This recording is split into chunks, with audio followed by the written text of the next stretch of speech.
High সব বন্ধুরা, আর আমার নতুন ব্লগে আপনাদেরকে স্বাগত জানাই।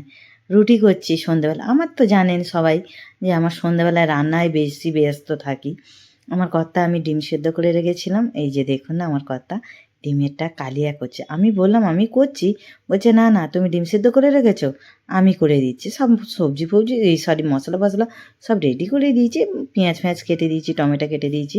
তো ও করছে, আর কখনো কখনো মুড ভালো থাকলে না করে, আর কখনো কখনো মুড বিগড়ে গেলে সে বাবা মহাদেব শিব যেমন বিগড়ে গেলে তাণ্ডব করে, এও তাই। আমার পুরো ডুপ্লিকেট তাণ্ডব মহাদেব বাবা আমার কাছে এসে গেছে। কি বলবো, প্রচুর মানে কি বলবো, সব সব ভালো। যেমন পার্বতীকে বাবা মহাদেব ধ্যান দিত, ঠিক এও তাই আমাকে খুব খেয়াল রাখে। তা যাই হোক, ডিমের কালিটা তৈরি করে দিল, দিয়ে একটু বলছে পেঁয়াজ কাটবো, কাঁচা পেঁয়াজ খাবো। আমি ঠিক আছে কাটো। এই যে আমার রুটিগুলো বেশ ছোটো ছোটো হয়েছে, গ্যাস ফ্যাসগুলো সব পরিষ্কার হয়ে গেছে। আর তরকারিটা রঙটা দেখুন দুর্দান্ত হয়েছে।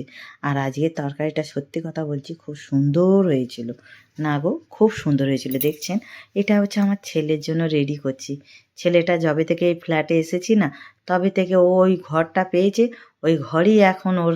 আর বলি কি, বড় হয়েছে ছেলেটা না। ছেলে আমার 25 বছরের ছেলে, ওর তো পার্সোনাল একটা ঘর চাই। তো সেই জন্য এসে নাগাদ থেকে ওর নিজের বেডরুমে ওই যে চলে যাবে, ব্যাস। আর সারাদিন খাটাখাটি করে না, ও আরও ভালো লাগে না। একটু এসে মোবাইল দেখে, ও এখন দেখছে, হাত মুখ ধুয়ে বসে আছে। তাই চলুন দেখাচ্ছি। ও মা, কী দেখাবো, এলো গায়ে বসে আছে, ওই জন্য দেখালাম না। আমি যদি এলো গায়ের ভিডিও নিই আমার মাথা খারাপ করে দেবো। ও এমনিতেই ক্যামেরার সামনে আসে না। তারপরে আমার কর্তা কী করেছে, খাবার দাবার নিয়ে ও একদম সেই বিছানায় গিয়ে বাইরের বেডরুমটায় বসেছে। আমাদের ওই দিকে বেডরুম আছে, এটাতে বাইরে একটা ছোট্ট তক্তপোষ ছিল, তো ভাবলাম পেতে দিই, একটু সোফা ফোফা নেই, তো এই পেতে এই ঘরটায় টিভি ফিভি সবই আছে। কিন্তু টিভিটা আমার দেখার আর সময় হয় না জানেন। এইসব ফেসবুকের কাজ রান্নাবান্না করতে হয়, তবুও দেখি একটু আধটু আমিই দেখি। তো যাই হোক, তরকারিটা খাচ্ছি দুর্দান্ত। আর একটা সিক্রেট কথা কি বলবো জানেন, আমার তো বয়স হলো, কিন্তু আমার বর এখনো পর্যন্ত আমার ছেলে কি আমাকে এখনো নিজে হাতে খাইয়ে দেয় জানো।